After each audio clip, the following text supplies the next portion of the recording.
the Ceramics X. Overall build, it's pretty good. Decently light, fits in my pocket, USB-C. Pretty comfortable. Nozzle is 6mm at its widest point. Yeah, I don't really have much to complain about when it comes to the build here. It's all plastic, but it feels alright.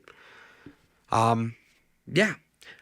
This thing has a few cool features, one of them being wind noise dampening. I think that is a awesome feature, one that I wish all products had, if I'm being completely honest. So kudos for that. Very cool. It does have ANC, transparency mode, has some EQ presets that I was kind of able to measure, but I think one of them wasn't letting me switch to it when I was measuring for whatever reason.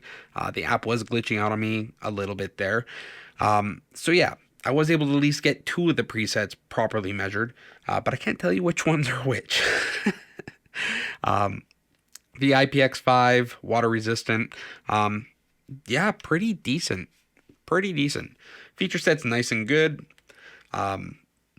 Everything build-wise is pretty solid. So really the one big downside is the app is a little glitchy. I did have to delete it off my Android and reinstall it to get it to work properly. With my iPhone, it did work just fine. But yeah, so there is that.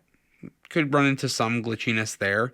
But that seems to be most of these companies. Because, like, honestly, it seems to be quite hard to have, like, a good, solid, usable app experience. Not many companies have like a super smooth experience. It takes a while to iron out those, bugs. So, but it is usable. It is usable.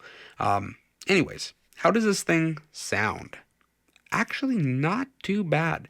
One of the EQs, I believe rock, it was either rock or pop or one of the two. It had a little bit less of like the upper mids, and it just sounded quite nice. Those are, yeah, rock and pop is kind of where I hung out the most. But yeah, overall the sound was pretty decent. Like I didn't really mind the sound at all.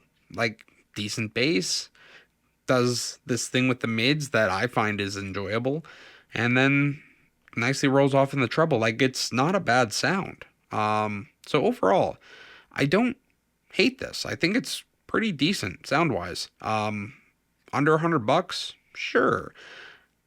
Only thing I kind of have to warn you about if you are looking to buy this product is, yeah, if you're wanting a super smooth app experience, it is kind of lacking that at this moment.